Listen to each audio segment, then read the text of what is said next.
Don't forget to subscribe and leave a comment on this video saying I subscribed. Let's get into it.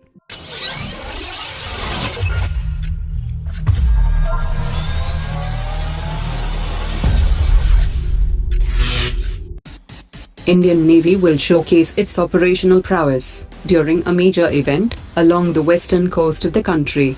The inaugural ceremony of the drill will be attended by the Defence Minister. In the program, INS Vikramaditya and more than 10 ships and various other naval aircrafts will exhibit their combat capabilities and operational readiness. The centre has scrapped the 32,000 crore rupees project to build advanced minesweepers with a South Korean company. According to sources, there were problems with the terms related to transfer of technology. The Indian Navy is now left with only 4 minesweeping ships, which will also be decommissioned by the end of 2018. According to sources, 10 months ago, the indigenous nuclear submarine, INS Arihant, had suffered damage in its propulsion compartment after water entered the area. According to sources, repair work has completed, and the submarine is now back in action.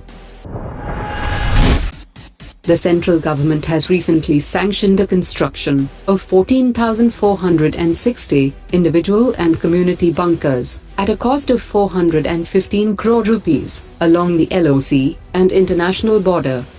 India shares a 3,323 kilometers long border with Pakistan.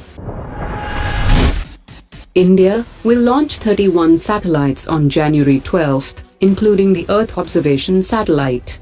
As an observational satellite, it will beam high-quality images for urban and rural applications. Out of the 31 satellites, 28 are from the US and 5 other countries. According to the latest reports, China is the second largest defense spender with the annual spending of $215 billion. This amount is almost 4 times that of India's defense spending, which is the 5th largest military spender in the world, at $56 billion.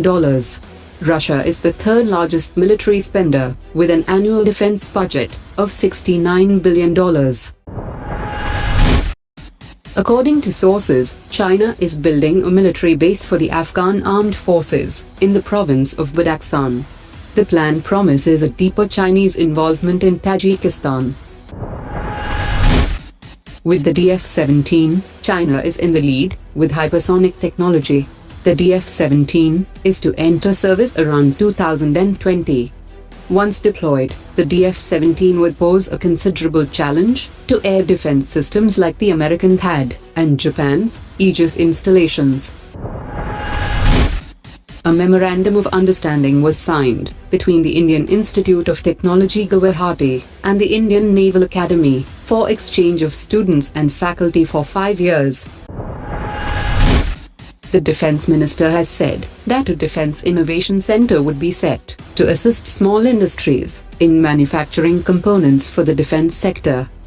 The Defence Ministry would also release 20 crore rupees as an initial funding.